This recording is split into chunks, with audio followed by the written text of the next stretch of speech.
गीत संहिता पुस्तक 49 अध्याय एवं 1 पदरु 17 पद। हे परमेश्वर, मारे शत्रुगणठारु माते उद्धार कर। आक्रमण करिबाकु आसिथिबा लेकमानंकोठारु माते रक्षा कर। कुकर्म करुथिबा सहे लेकमानंकोठारु माते उद्धार कर। सहे हताकारीमानंकोठारु माते रक्षा कर। देख, लेकमाने माते हता करिबाकु अपेक्षा करी लुचि बसिछंती।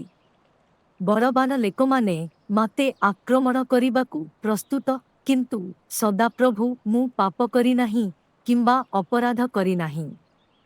मु केनसी देश करी नाही, किंतु समाने आक्रमण पाई दौड़ी आसुछंती। हे सदाप्रभु, एहा तुम्भे निजे देख।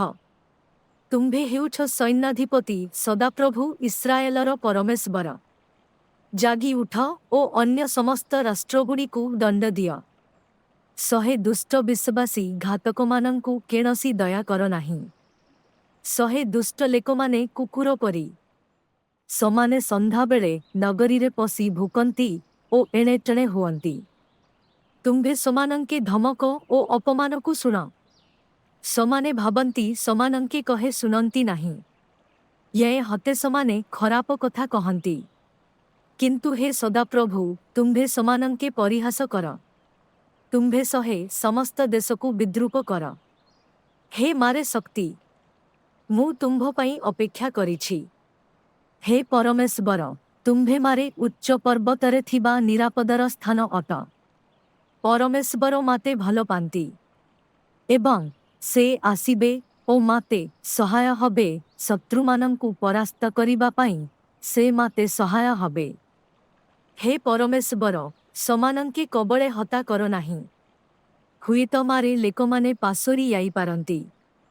हे मारे प्रभु, आम्भमानंको त्राणकर्ता, तुम्भ महापराक्रम शक्तिरे समानंके छिन्न भिन्न कर ओ परास्त कर। सहे दुष्ट लेकमाने अभिशाप दियंती ओ मिथा कहंती।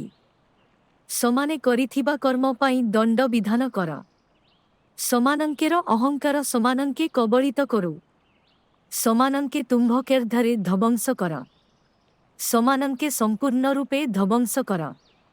ताहेले समस्त पृथ्वीवासी जानिबे ये परमेश्वर इस्राएलर शासक। सहे दुष्ट लेकमाने कुकुर परी अटंती। समाने संध्या बेले नगररे पसी भूकंती ओ एणेटेणे हुअंती।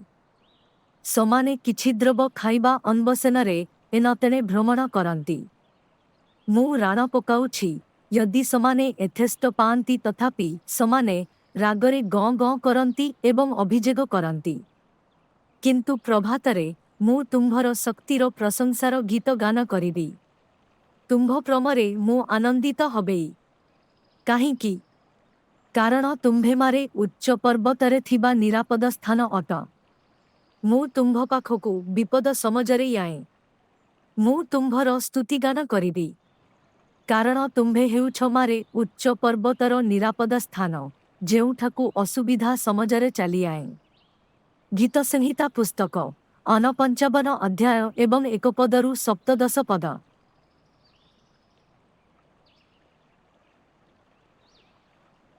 ख्रीष्टंको पक्षरु आमे तुम्भमानंकु अनुरोध करुछु, परमेश्वरंको सहित पुनर्मिलन कर। कारण परमेश्वर जगतकु एते प्रेम कले जे से तांकर एकमात्र पुत्रंकु दान कले, जेपरि जे केही ताहांकठारे विश्वास करे से विनष्ट न हुए, किंतु अनंत जीवन पाए। लेखा अछि, ख्रीष्ट दुख भोग करिबे एवं तृतीय दिनरे मृतमानंको मध्यरु उठिबे एवं पाप क्षमा पाई समस्त जातिरे तांको नामरे अनुताप प्रचार कराजिबो।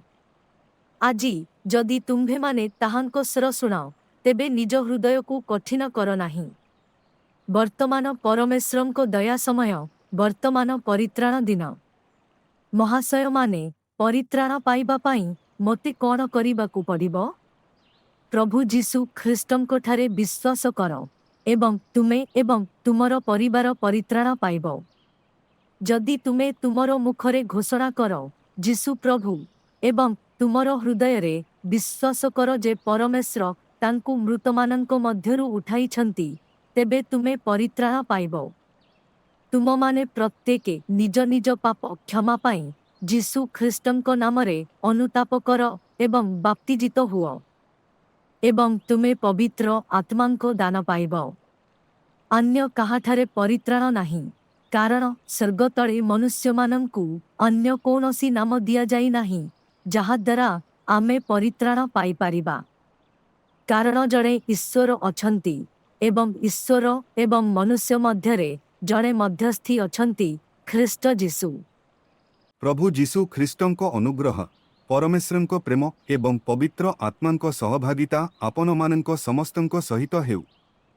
ଆମର ତ୍ରାଣକର୍ତ୍ତା ଏକମାତ୍ର ଜ୍ଞାନୀ ପରମେଶ୍ୱରଙ୍କର ଗୌରବ ଏବଂ ମହିମା, ପ୍ରଭୁତ୍ୱ ଏବଂ ଶକ୍ତି ବର୍ତ୍ତମାନ ଏବଂ ସବୁଦିନ ପାଇଁ ହେଉ। ଧନ୍ୟବାଦ ଏବଂ ଆମେନ୍। ଆଗାପାଉ ପ୍ରତିଧ୍ୱନିତ ସାକ୍ଷ୍ୟ ଯାହା ସୀମା ଅତିକ୍ରମ କରେ।